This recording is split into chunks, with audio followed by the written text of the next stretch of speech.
Hey everyone, Half a Cup of Rice here. The channel has recently hit 1.5k subscribers, and I want to say thank you so much for all the support that you guys have given me over these past few months. This channel basically started back in November when I first uploaded the visual design of Lone Trail video, and I just really only uploaded it onto this channel just so then I could submit it to the video creation event. But seeing just all the support, kind comments, the love from you guys on that video, and then even in the following videos after that, it's just been really special to me, and I'm really happy that you guys have enjoyed the content that I have created. So thank you so much. As a token of gratitude for all of your guys' support, this AMA is dedicated to you guys, and hopefully you guys can learn a little bit more about me.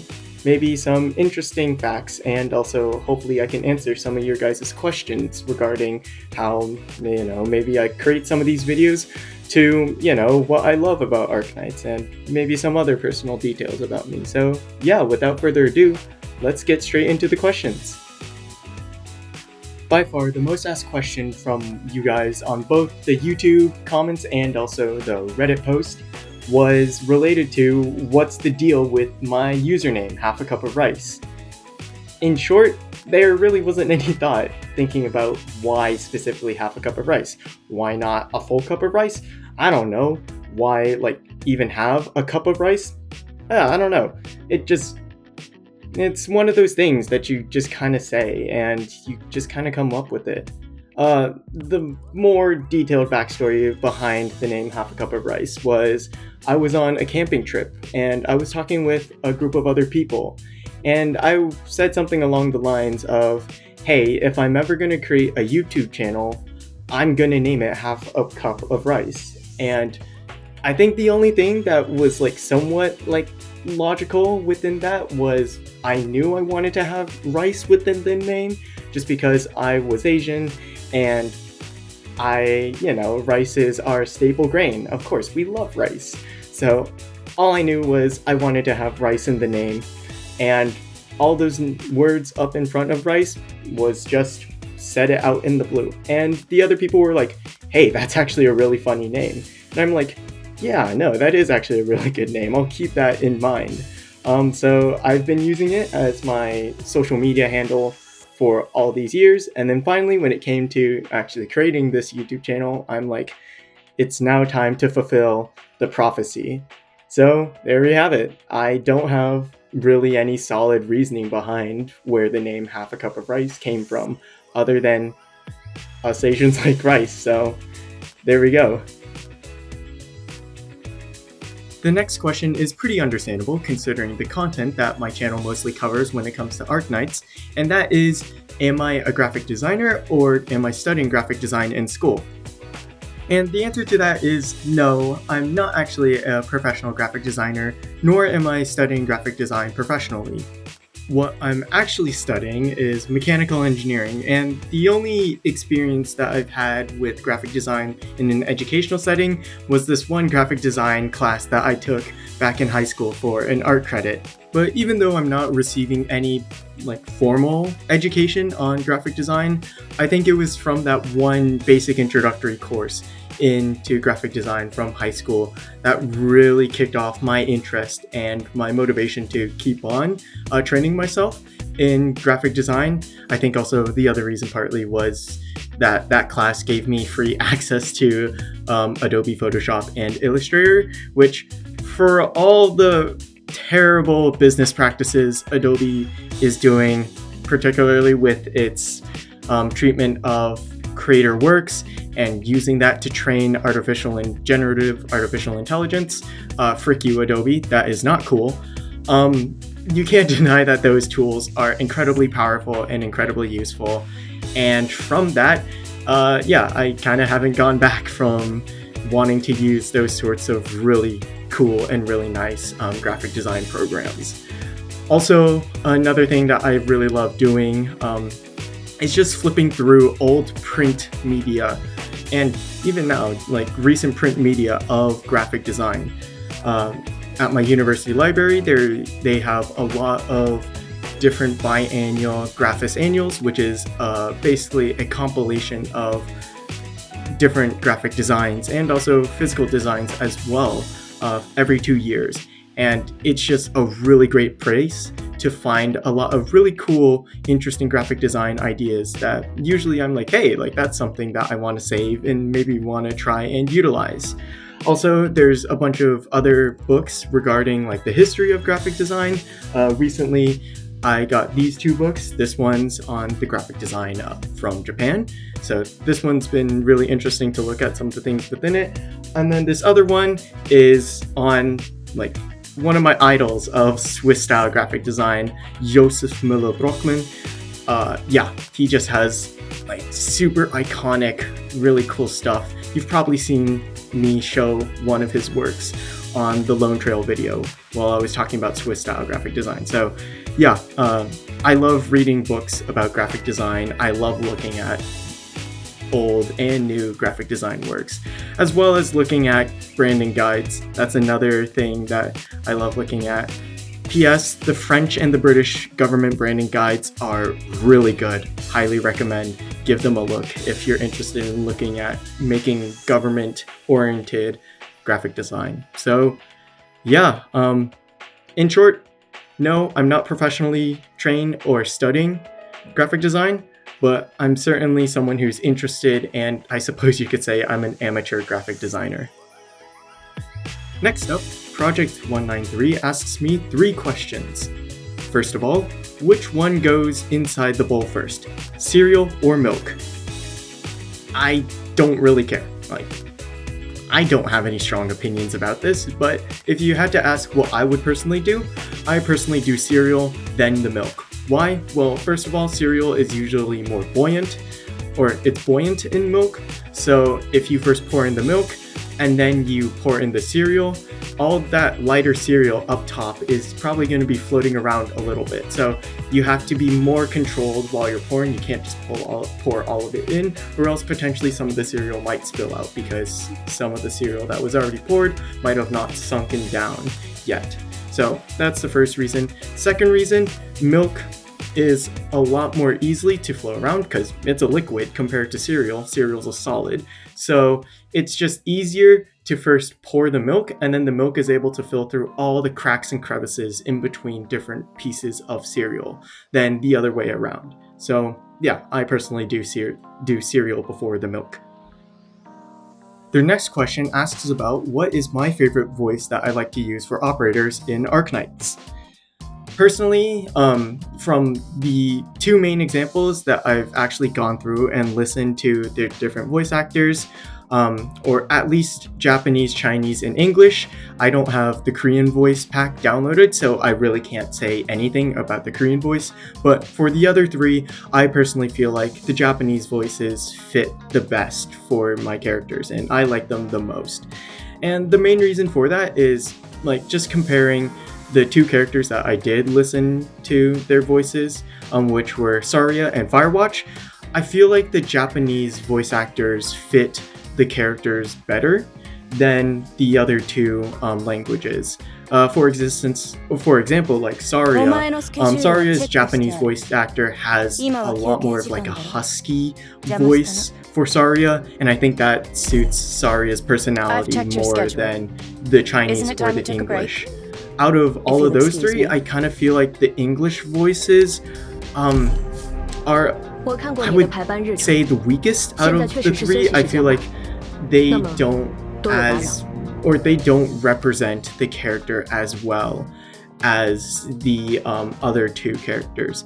At least from the 2 characters that I've actually listened to most of their voice lines, which is once again Saria and Firewatch. So it could be different for other characters. The other reason behind this might also be because I've mostly kept the voices the same after, like, for all the years that I've been playing Arknights. So just, naturally hearing Japanese for the entire time that I've played this game and hearing the characters speak Japanese, there might be a little bit of bias there, just because Japanese has been the thing I'm most familiar with. So that's the one that I like the most. The one exception for that is the characters from Yan or Longmen, and just like the Chinese analogs within Arknight's world, I usually put them on Chinese.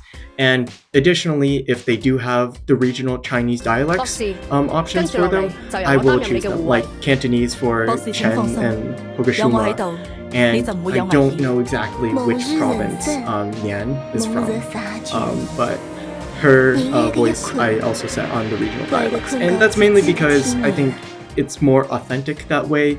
I do really like how Hypergriff is going out of their way to hire region-specific voice actors for the Chinese dialects, just because like there are so many different dialects within Chinese that like genuinely sound like way different from what you might expect Mandarin Chinese or from Mandarin Chinese. So I think it's really cool that Hypergriff is doing this, and that's why I do enjoy setting the Chinese characters who do have regional dialect, the option available for them on that. And finally, the last question is, describe myself in 3 words: creator, Asian, and appreciative. The next question asks, what are some games I enjoy outside of Arknights/gacha games? So certainly the biggest category of games that I enjoy outside of Arknights are city builders.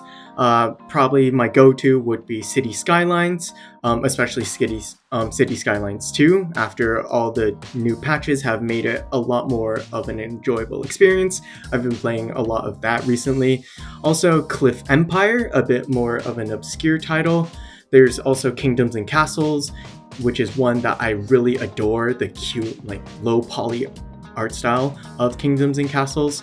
And then Frostpunk is a lot more of a grittier city builder, but it's like, it just has a really nice atmosphere to it. So yeah, city builders, big one. And then the other big game that I'm not a player of, but I certainly enjoy as a spectator, is StarCraft 2. StarCraft 2 is a game that's a bit close to me just because this was a game that my dad introduced me to, and I've been really invested in the esports scene of StarCraft 2, and especially lately, this one YouTuber, Giant Grant Games, has been making a lot more, I suppose, like variety, or popularizing like a lot more of like this smaller niche scene of StarCraft 2, and I really enjoy that. So yeah, city builders and StarCraft 2. The next question asks, how do I get my fonts for my thumbnails, like the one that was on the Zwillingsturm video? The font that I used on the Zwillingsturm thumbnail was Gander New, and it came from the place that I first usually go to for fonts, which is Adobe Fonts. Adobe Fonts is a service that is bundled with the $20 student license for Adobe, and on it has a lot of really nice, interesting fonts, as well as some replication fonts, or basically the same fonts as the super well-known fonts that you might have seen, such as ITC Avantgarde, Futura, and Helvetica. The second source that I usually get my fonts from are by sailing the high seas, because hey, just like anime, there's always going to be people who want to have fonts that are locked behind a ludicrous amount of money. Now, typically, typefaces are allowed for personal use most of the time without the need for a license, so as long as you're not trying to make money off of those typefaces, you should be alright. If you're looking for any Arknight-specific typefaces, there is this wonderful graphic design Discord server that I'm a part of, and we have a library of typefaces that are used in Arknights, and we are currently building it. So if you want access to any files for typefaces that are used within Arknights is graphic design, then feel free to come on in. What event that I haven't covered yet has my favorite graphic design? So if we're just talking about events, Here A People Sows, which has not yet been released on the EN server, is the event that I do want to make a visual design video on the most. I think how the event looks is totally different from all of the other CNY or LNY events that have been previously on Arknights, and it just is like a really cool, like futuristic like almost like cyberpunky in a way, white punk. I don't know, but like that sort of style of futurism mixed in with traditional Asian design. So that is one event that I really look forward to doing a video on. However, if we're not just talking about events, another thing that I really do want to make a visual design video on is the menu, operator menu UIs. And the main reason behind that is that it's just like a mundane thing that we all know what it looks like, but we probably don't pay that much attention to it. Yet it honestly has to convey some of the most information to a player, especially new players. And I think that's what makes it really interesting to take a look at. Next up, what is my favorite food? And if I can choose one dish I can eat for the rest of my life, what would it be? So just answering the second one straight off, I can't eat just one food for the rest of my life. I'm someone who likes a lot of different cuisines and variety in my food. So yeah, that second question is a hard no for me. I'm sorry. But the first question, what is my favorite food? I think right now, probably the comfort of beef and broccoli is my favorite dish. What is my opinion on Angelina? So I don't actually have Angelina, so I can't say that much about her story or her character, but from what I've seen about her artworks, I think she looks alright. I don't particularly like one of her skins, the one with all those straps on her. Like, I have a pet peeve with character designs that just have a bunch of random straps going all around the place with no apparent value. So yeah, but I do thank Angelina for giving me a lot of really nice sport reference poses that I found on Danboru. So yeah, there is that. Would Jesselton win against Saria in rock, paper, scissors if Jesselton uses paper? First of all, I think no. Saria would probably just calcify that piece of paper and absolutely destroy your piece of rock. And secondly, no, Jesselton, Saria absolutely fricked you that one time in Mansfield. So just sit down, alright? Take the L and cope. Will I be reviewing graphic design works from outside of Arknights? Yeah, I would love to. As much as I love Arknights, I think there's a lot of other games, and not even just games, but pieces of media or whatnot that have graphic design that I'm interested in. So for sure, I definitely like to branch out a little bit other than Arknights. And regarding your original question, Lens, on whether or not I was going to cover Here a People Sows, yeah, I am planning on making a video for Here a People Sows, but it might not be what you expect, so stay tuned for that video. What's my favorite Arknights event? Lone Trail. Mostoma.mp4 asks me, what are my thoughts on bullpup rifles? For those who are unfamiliar with firearms, bullpup rifles are rifles that feature the trigger in front of the breech of the gun, i.e. the place in which the bullet is loaded from the magazine into the actual gun to be fired. Now, the primary benefit with a bullpup design compared to a traditional rifle design is that bullpups for the same given barrel length can be made into a shorter design, as typically they're taking the area that in a conventional design isn't as well utilized, the stock area, and then putting most of the internals for the firearm in that part of the area. So it's essentially moving back the barrel.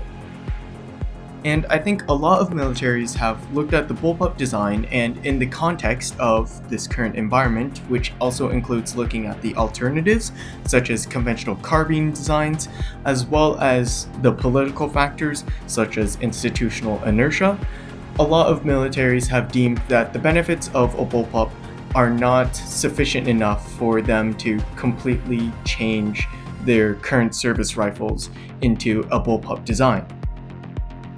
Personally, I really like bullpups. Some of my personal favorite firearms are the FAMAS, the OTS-14 Groza, the L85 series, and also the VHS-2. Personally, a lot of the issues or negatives people bring up about when they're comparing bullpups with conventional rifles, I honestly think are not as big of an issue as people might think of them to be, especially when given in the context of a military setting. And the benefit of the bullpup, which is reduced overall length of a gun, still very much is very beneficial for certain types of soldiers, such as mechanized soldiers that are going to be within military vehicles such as a armored car or a APC.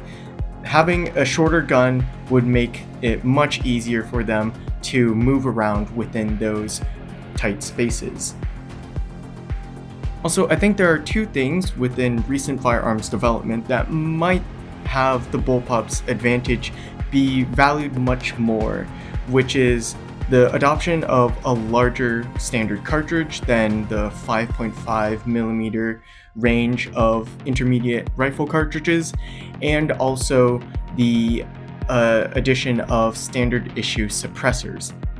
With the exploration of a new larger standard intermediate cartridge, such as what the US is doing with the 6.8mm cartridge, you'll need a longer barrel within a gun to be able to take advantage of the more power that cartridge can give you.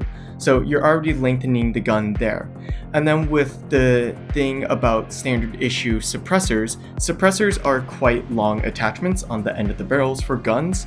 So you're adding even more length there. So you're essentially having two things which are adding more length to a gun, and I think that's where the reduction in overall length for a firearm in the form of a bullpup will certainly become more and more valuable when being weighed with all the other options or all the other aspects of a firearm in future firearm designs.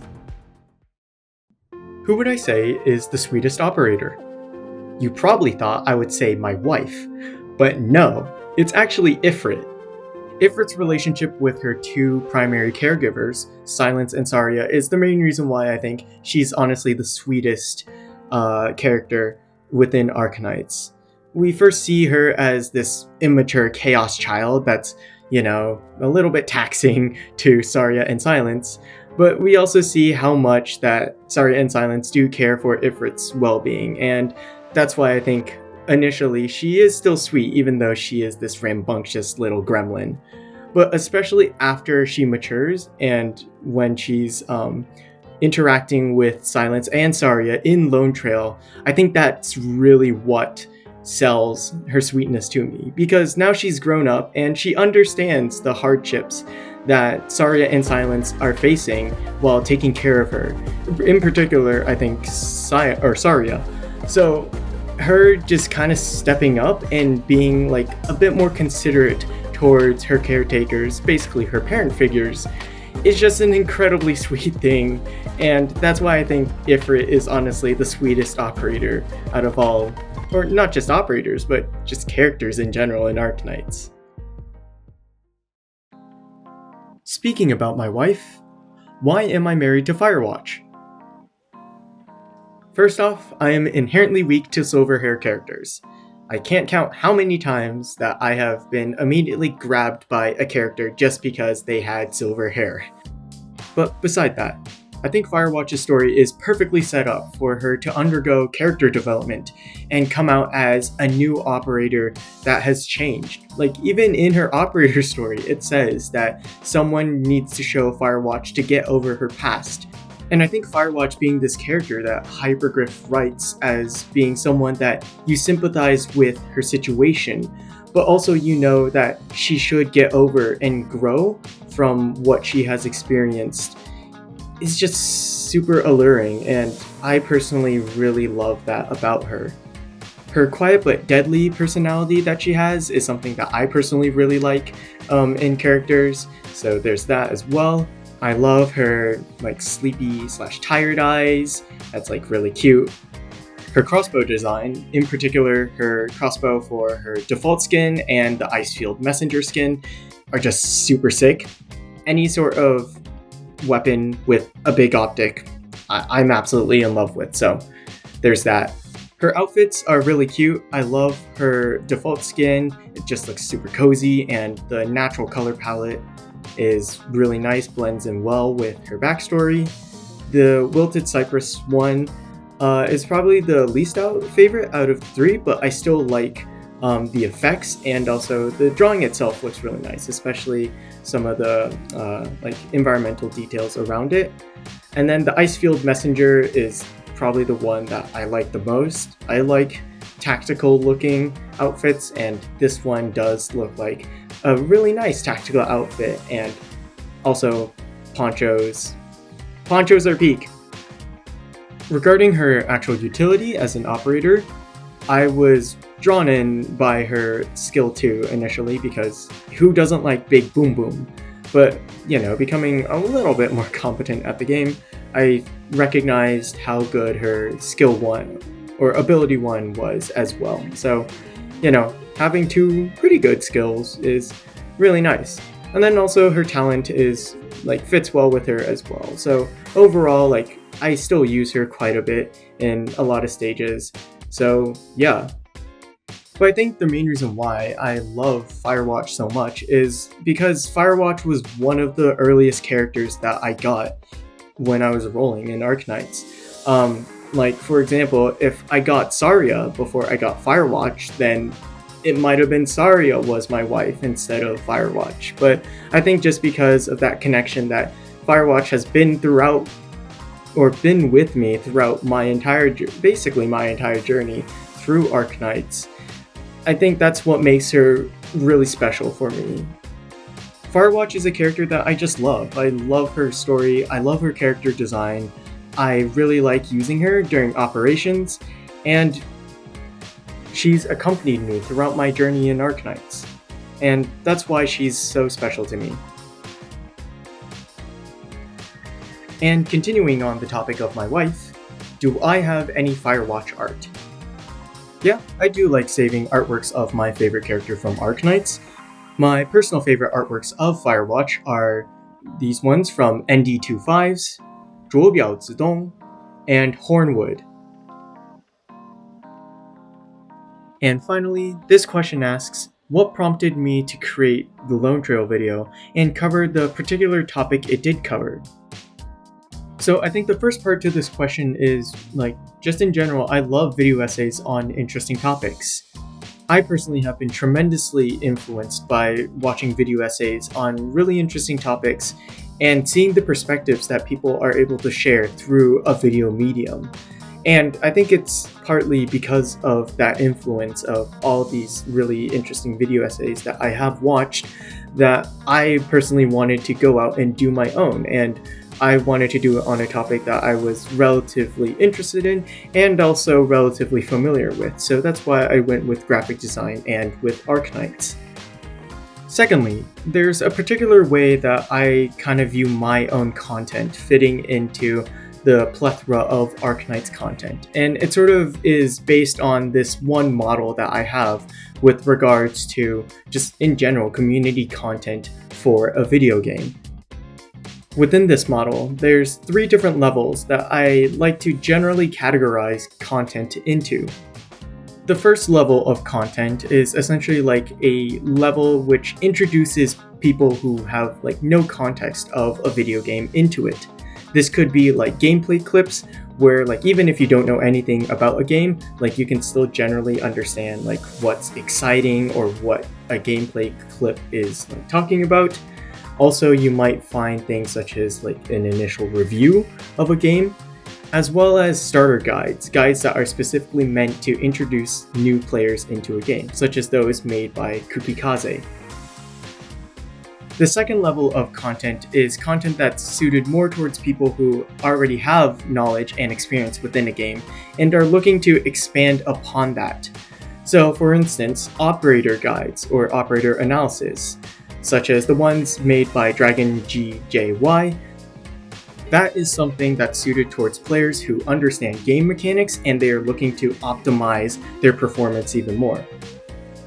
Another major type of Arknights content that I think also falls within this intermediate category is lore reviews, such as those made by Quasar MLG.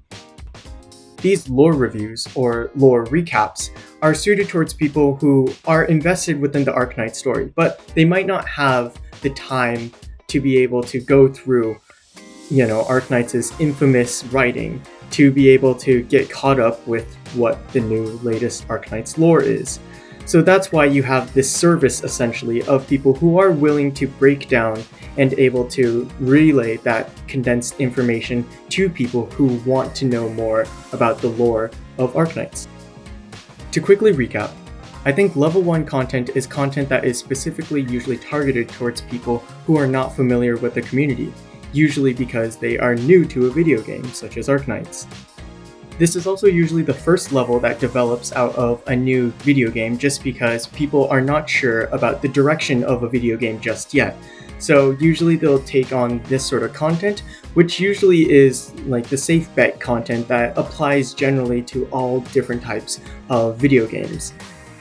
Video game reviews, gameplay footage, and starter guides are pretty common amongst different video games. Level 2 content naturally occurs after level 1 content, and I think it's a product of a community that is becoming stronger. Community members know what a game is able to offer, and they know specifically what they want to try and optimize, whether that be the power of an operator, or how easy it is to clear a certain stage, or how much knowledge or lore regarding Arknights' world that they want to be invested in. Put simply, Level 1 content is sort of the more commercialized content. It's suitable for a wider range of audience, while Level 2 content is the more specialized content. It's suited more towards people who are already invested within the game and want to know more. And then there's the third level of content that develops after a community is very well established. I like to call this level kind of like the game exploration content level. And what I mean by that is that this level tries to explore the game even more deeper and in more abstract ways. I think the most common form of this level 3 content are story analysis for video games. Unlike the aforementioned story reviews in the level 2, I think what sets story analysis different from story reviews or story recaps is that story analysis goes outside of the implications of a video game story within its own game. For example, discussing how a specific part of the story for a video game may be a commentary on what is going on in our real lives, or discussing the intended effect of a video game story on us, the players. Since level 3 content typically tries to expand outside of the scope of just the video game itself, I think this is where level 3 sort of shares the pie between the two previous levels. It both is able to draw people from those who are not really well versed with a video game, and also people who are well versed with a video game and want to learn more about it. And that's where I want my content to fall into. I want my content to be accessible to people who have no idea what Arknights is, and maybe this is what gets them interested into Arknights. And I still want to make content that is interesting to people who have been within the Arknights community way longer than I've been. And I think there's already content creators within the Arknights community that already fall within this level 3 of content. I don't think I'm the first one to do this sort of analysis of visual design within Arknights. For example, before I did graphic design analysis, Nolik was doing art analysis for different artists. So I think there is certainly people who have done level 3 content, but perhaps there might not be as much as maybe some other larger communities.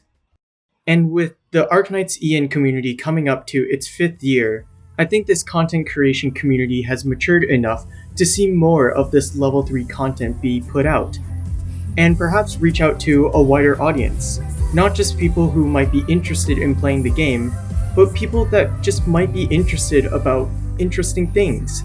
Because I feel like a lot of people truly underestimate how fantastic Arknights is, not just as a game, but also as an entire series as well. The story of Arknights provides compelling commentary on a variety of topics, from discrimination to fighting for a cause to even parenting.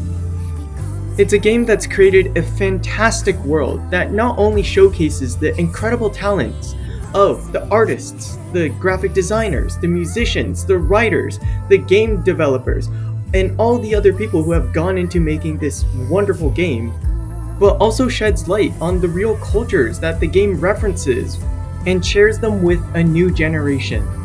It might just be me, but I personally feel like Arknights, compared to some of the big name gacha games such as Genshin Impact, Honkai Star Rail, Nikke, even freaking Blue Archive, has not gotten the recognition it truly deserves. And I think it's up to the Arknights content creator community to change that. To go back to the original question, what prompted the creation of the visual design of Arknights Lone Trail? It was because I wanted to share something I love with others. And hopefully, they also come to appreciate it as well.